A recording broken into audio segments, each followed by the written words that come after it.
Bien, bonjour à toutes et à tous, bienvenue à cette nouvelle séance. On est à la séance 24, je crois, celle du vendredi, donc en juin. Donc, bon, ce sont des séances supplémentaires qu'on a rajoutées pour qu'on puisse terminer le programme tranquillement, sans le bâcler, tout en gardant voilà, la même cadence, le même rythme donc d'explication pour que voilà, vous puissiez comprendre dans les meilleures conditions possibles. Très bien.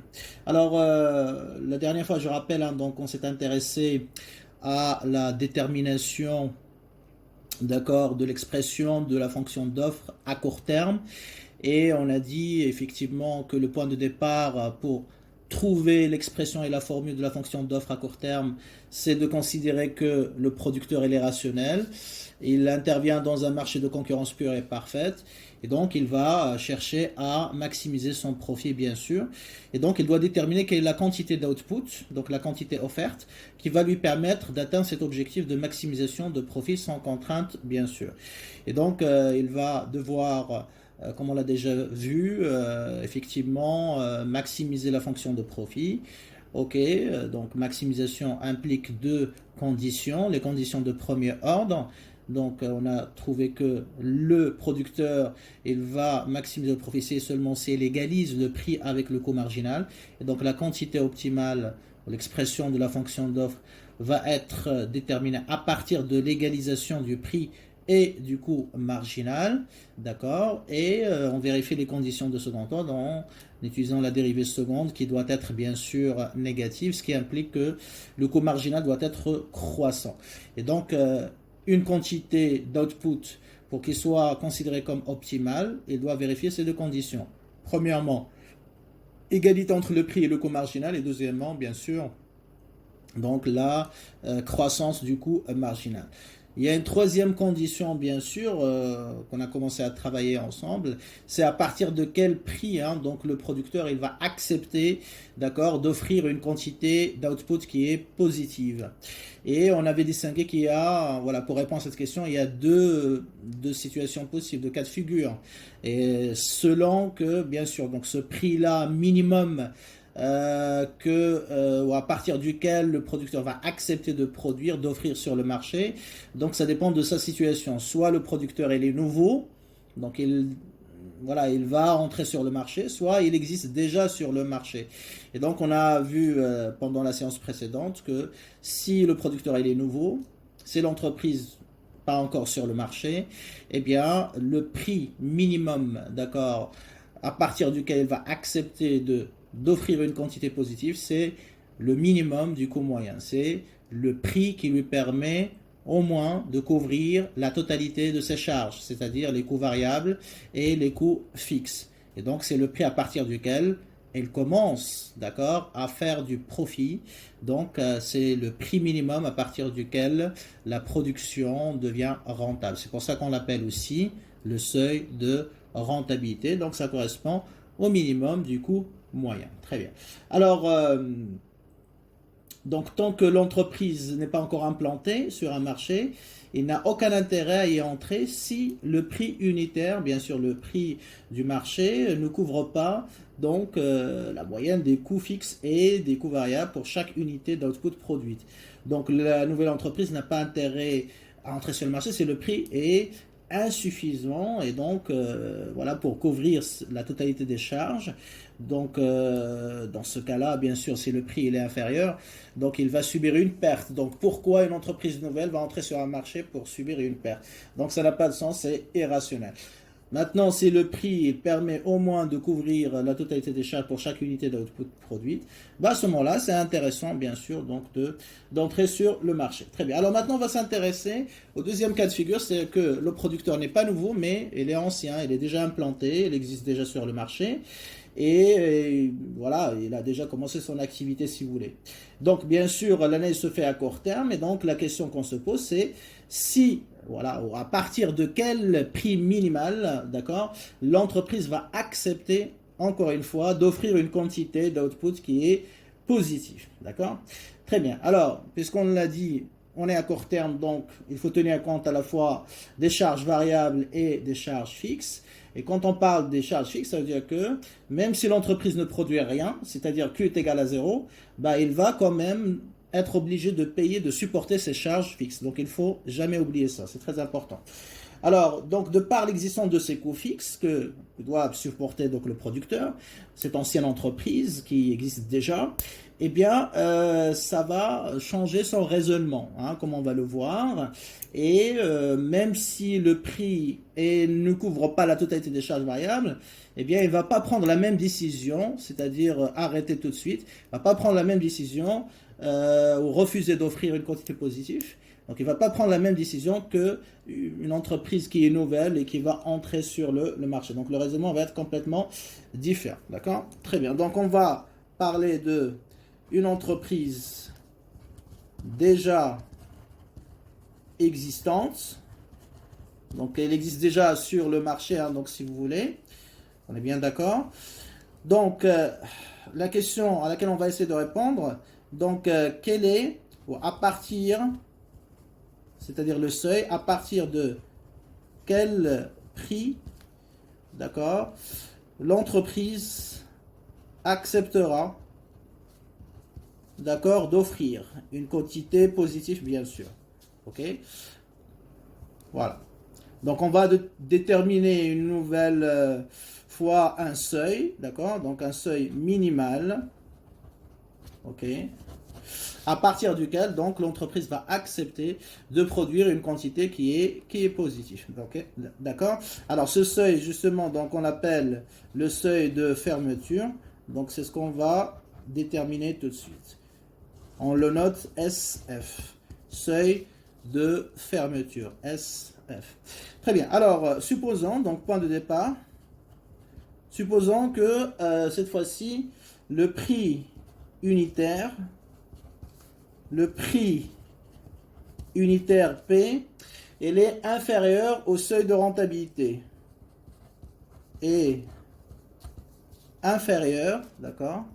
Je sais pas ce que c'est visible, voilà. Inférieur au seuil de rentabilité. Ok? Très bien. Comme il est inférieur au seuil de rentabilité, donc ça veut dire que voilà, l'entreprise n'arrive pas à couvrir la totalité de ses charges, donc il subit une perte, bien évidemment. Donc là, normalement, si on suit le raisonnement suivant, elle devrait arrêter son activité, sortir du marché tout de suite. Ok? Très bien. Donc seuil de rentabilité, ça veut dire quoi? Ça veut dire que on a P qui est inférieur au coût moyen. Or, on sait que le profit, c'est quoi? C'est recette totale moins coût total. P fois Q moins le coût moyen fois Q. Voilà, le coût total, c'est le coût moyen fois Q. Je factorise avec Q, ce qui implique que Q est égal à P moins le coût moyen. Donc, si le prix est inférieur au coût moyen, cela implique que P moins le coût moyen va être inférieur à 0, bien évidemment. Et donc, qu'est-ce qu'on va enregistrer? On va enregistrer, bien sûr, hein, donc une perte. Donc, normalement,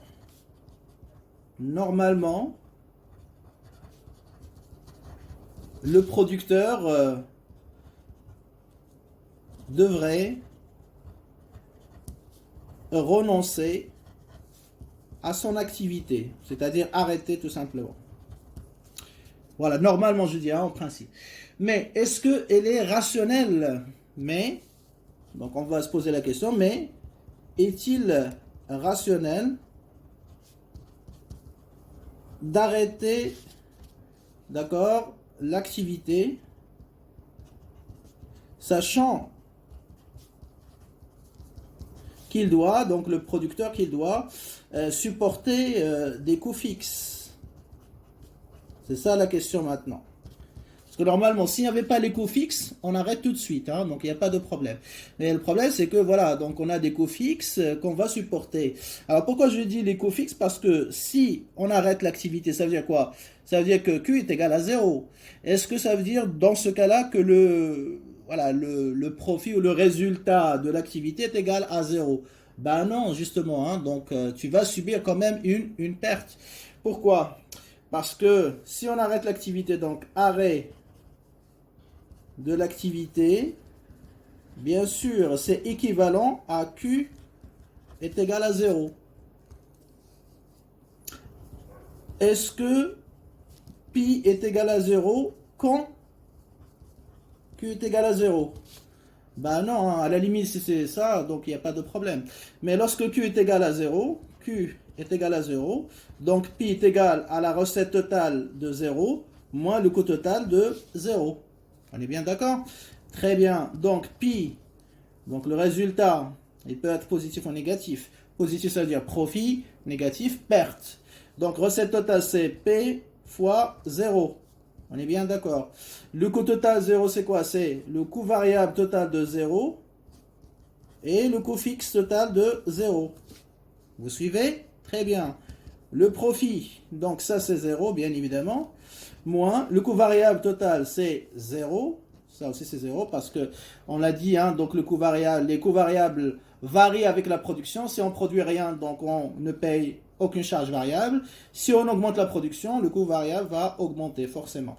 Donc ça c'est 0. Mais le coût fixe total, il est indépendant de la quantité d'output. Même si Q est égal à 0, eh bien le coût fixe total, bien sûr, il va être différent de 0. Ce qui implique que pi est égal à moins coût fixe total. Ça veut dire quoi? Ça veut dire que pi, ça sera une perte qui est égale aux charges fixes. Vous voyez? Donc, est-ce que, je reformule la question, donc est-ce qu'il est rationnel de continuer l'activité, sachant que, d'arrêter l'activité, pardon, sachant que on va subir une perte qui est égale au montant des charges fixes? Voilà la question à laquelle on va essayer de répondre, bien sûr, et qui va nous permettre de déterminer ce qu'on appelle le seuil de fermeture. Très bien. Donc, pour faire son choix, le producteur, il est rationnel. OK? Alors, pour faire son choix, donc le producteur, qu'est-ce qu'il va comparer?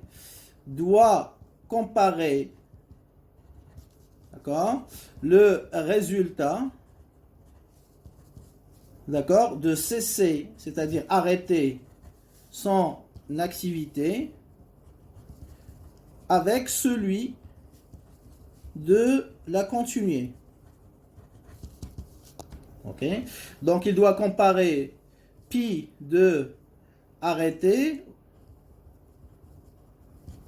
versus contre le résultat de continuer. Voilà un petit peu la démarche à suivre. Donc il devrait comparer le résultat des deux options.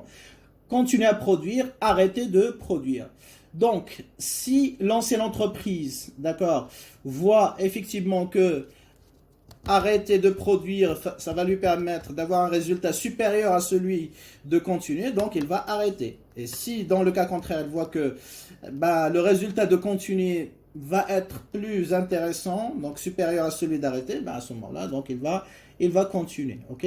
En d'autres termes, donc l'entreprise continue à produire parce que quand on dit voilà, c'est ça ce qui nous intéresse, voilà, est-ce qu'il va continuer à produire ou pas? Il va continuer si, d'accord, soit il gagne plus en continuant plutôt qu'en arrêtant l'activité, s'il s'agit de résultats positifs, ou si on a un résultat négatif, il va perdre moins en continuant qu'en arrêtant sa production. Parce que comme vous savez, être rationnel, hein, donc ça dépend de la situation face à laquelle vous vous retrouvez. Hein. Donc soit j'ai par exemple le choix entre deux options qui sont toutes les deux bénéfiques. Donc la première me donne un bénéfice, la deuxième un bénéfice. Donc forcément, je vais choisir la situation, l'alternative qui me donne le bénéfice le plus élevé ou le profit le plus élevé. Donc quand le résultat est positif, on choisit l'alternative qui donne le résultat le plus élevé. Maintenant, si les deux options donnent un résultat négatif, c'est-à-dire une perte par exemple, dans la première je perds, dans la deuxième je perds. La rationalité consiste à choisir quoi? L'alternative ou l'option où je vais perdre moins, tout simplement.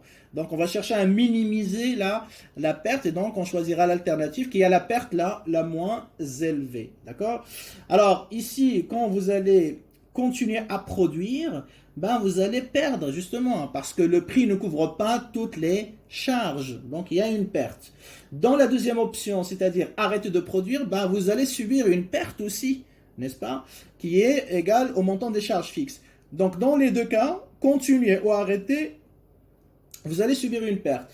Donc là, disons la meilleure décision, la décision rationnelle pour vous, eh bien ça serait de faire quoi? Ben, de choisir l'option qui va vous permettre d'avoir la perte la plus petite. Donc de minimiser en quelque sorte donc la perte. Très bien. Donc c'est ce qu'on va faire. On va démontrer ici. D'accord?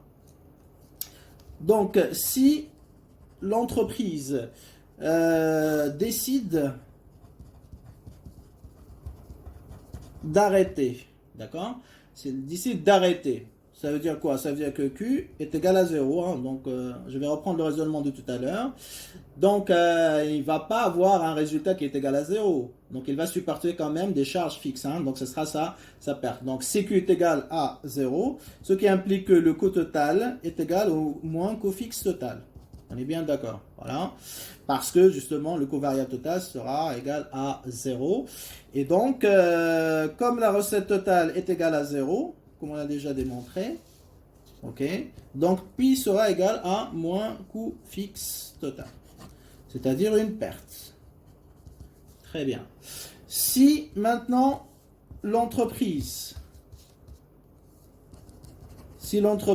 décide de continuer, donc il va continuer son activité. Alors à ce moment-là, bien sûr, donc Q sera différent de 0. Et donc le résultat, ben, ce sera P fois Q, bien sûr, d'accord, moins le coût total. Je sais que le coût total ici ne va pas être égal à, justement au coût fixe total, donc ça va être égal à la somme du coût variable total et du coût fixe total. On est bien d'accord. Donc ça fait P fois Q moins le coût variable total plus le coût fixe total. On est à court terme. Donc Pi est égal à P fois Q moins le coût variable total moins le coût fixe total. Voilà. Et donc notre producteur, il va comparer ce résultat-là avec celui-là. Ok. Donc quand est-ce qu'il va décider de continuer? Parce que c'est ça qui nous intéresse. C'est ça la situation exceptionnelle. Parce que normalement, si le prix est inférieur au coût, au seuil de rentabilité au coût moyen, donc c'est une activité qui n'est pas rentable, qui se traduit par une perte, donc il n'est pas rationnel de continuer l'activité.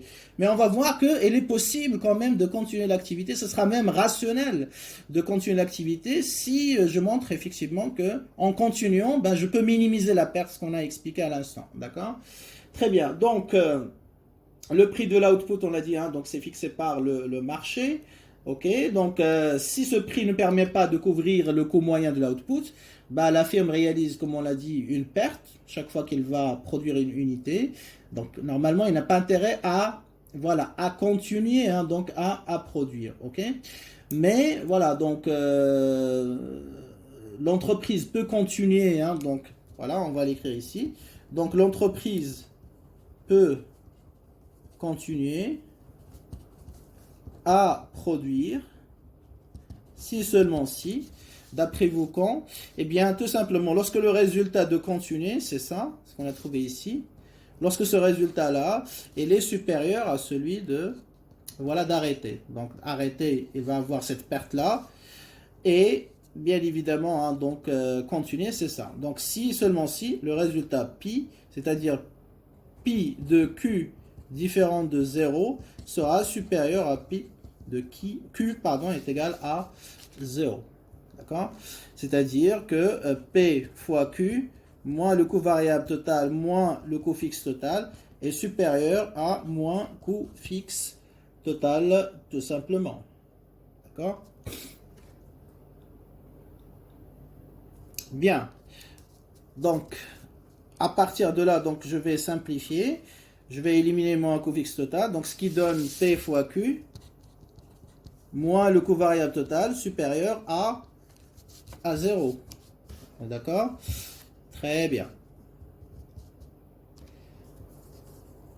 Alors, je fais passer coût variable total de l'autre côté. Et ça me donne donc P qui est supérieur au coût variable total sur Q. Ce qui implique que le P est supérieur, ok, ou égal d'ailleurs, donc j'ai oublié de faire égal ici. Parce que si c'est égal aussi, on peut choisir ça, parce qu'on sera indifférent entre les deux options. Donc c'est supérieur à égal, pas supérieur strictement. Donc ici, supérieur égal, supérieur égal, supérieur égal. Donc au coût variable moyen. Très bien. Et donc là, j'obtiens une inégalité qui ressemble un petit peu à une condition. C'est-à-dire que le prix doit être au moins égal au coût variable moyen. Et donc, je précise, hein, donc là, on doit préciser, si vous voulez, la condition que doit respecter le prix. Donc, il doit être au moins égal à quelque chose, c'est-à-dire le coût variable moyen. Ça veut dire quoi? Ça veut dire qu'il doit couvrir au moins les charges variables.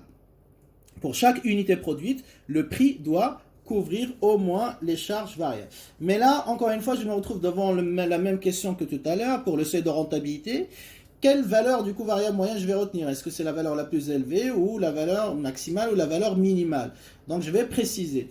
Alors, on sait très bien que, voilà, que le P est égal au coût marginal, dans les conditions de première, donc on a toujours l'égalité entre le prix et le coût marginal, donc toujours vérifié, ce qui implique que P supérieur au coût variable moyen, donc implique aussi équivalent à écrire coût marginal, je vais remplacer le prix par le coût marginal, et au moins égal au coût variable moyen.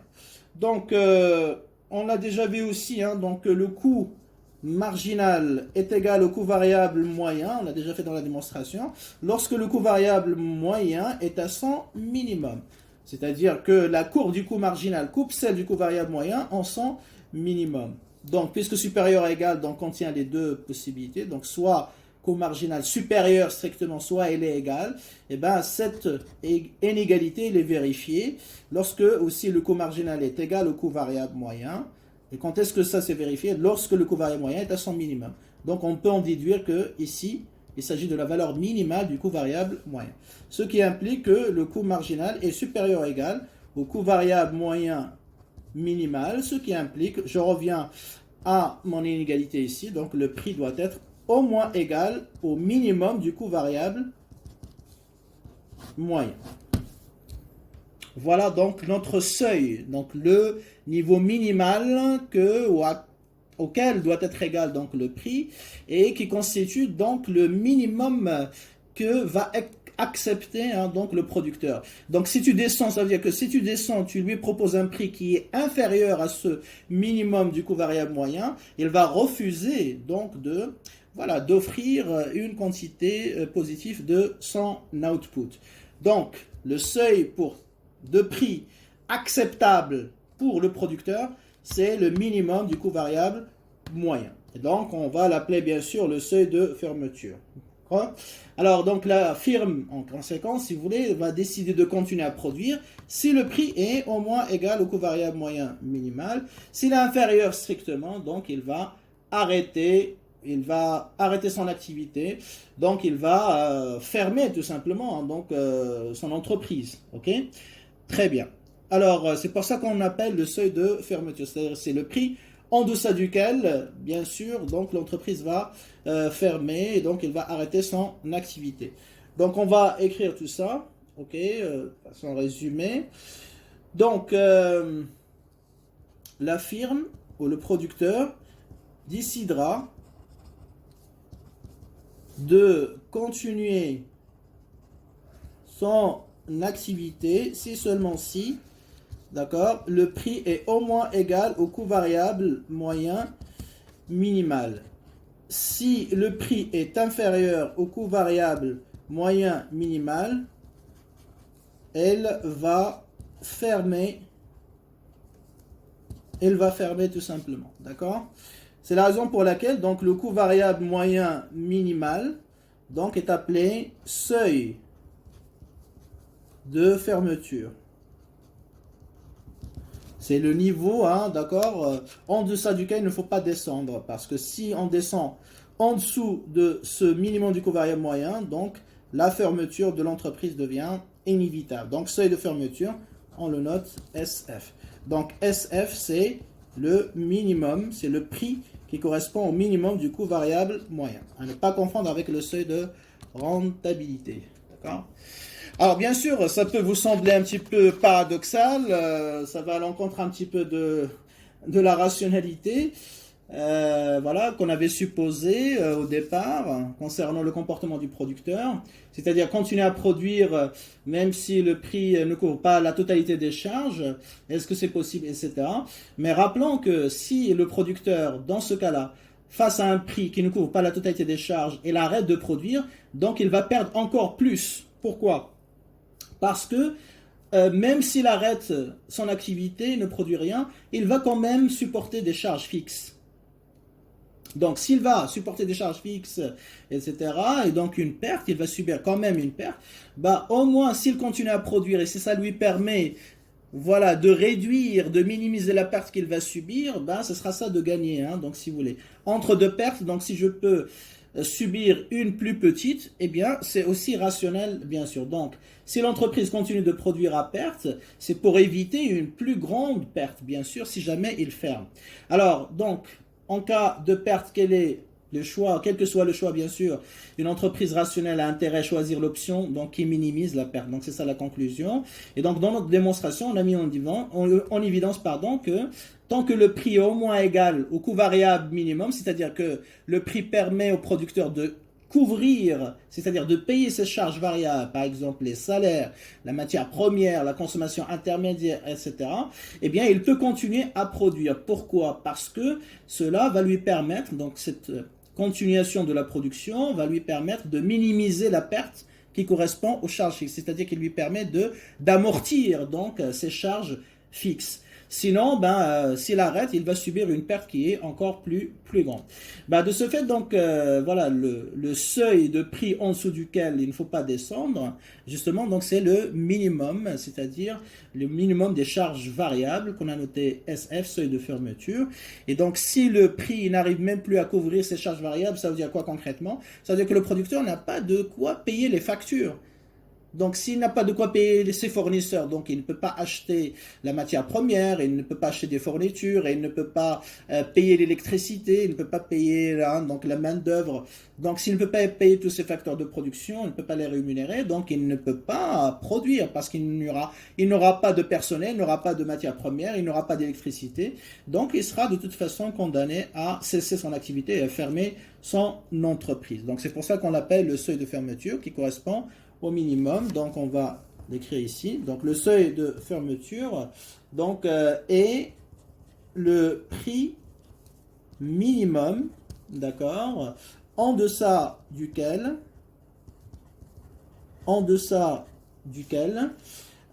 l'entreprise doit fermer, d'accord, ou arrêter de produire. Donc il s'agit du prix le plus bas, d'accord, pour lequel le producteur accepte bien sûr de produire. Donc c'est le prix qui couvre au moins les charges variables. Donc les charges variables par unité produite, bien sûr, ou par unité d'output. Ok? Très bien. Donc, seuil de fermeture, on a dit, c'est le coût variable moyen. Le coût variable, pas le coût moyen, le coût variable moyen minimal. Alors, exprimé en termes de prix, comme on l'a fait pour le seuil de rentabilité. Donc, je rappelle, si le prix est inférieur au coût variable moyen minimal, donc non seulement la production elle est à perte, mais le prix de vente ne permet de couvrir ni charge fixe ni charge variable. Donc là, l'entreprise il est incapable, comme on l'a dit, de payer ses salariés, ses matières premières, ses facteurs d'énergie, et donc du coup, il n'a pas de quoi faire tourner son usine. Conséquence, donc, il doit fermer et quitter le marché. Si le prix est supérieur ou égal au coût variable moyen minimal, la production elle est toujours à perte, car le prix ne couvre pas la totalité des charges, on est bien d'accord, mais quand même, la possibilité de continuer sa production permet au producteur de minimiser la perte en amortissant donc les coûts fixes déjà engagés. Et donc, voilà, avec ce petit surplus généré par la production, Donc ça permet donc de limiter hein, donc cette perte qui correspond aux charges fixes. Alors bien sûr, cette situation, elle est temporaire, hein, donc on ne peut pas l'accepter tout le temps. Donc on peut accepter qu'à court terme, bien sûr que le prix soit juste, ça permet uniquement de couvrir les charges variables et donc une petite partie peut-être des charges fixes, mais voilà, donc il est impossible que d'accepter ça à long terme. Donc si la situation continue comme ça pendant longtemps, bah, à ce moment-là, l'entreprise va finir par quitter le marché. Donc voilà, c'est uniquement temporaire. Donc P supérieur ou égal au seuil de fermeture. Donc décision, c'est continuer à produire. P inférieur, seuil de fermeture. Donc arrêter. Ok? Très bien.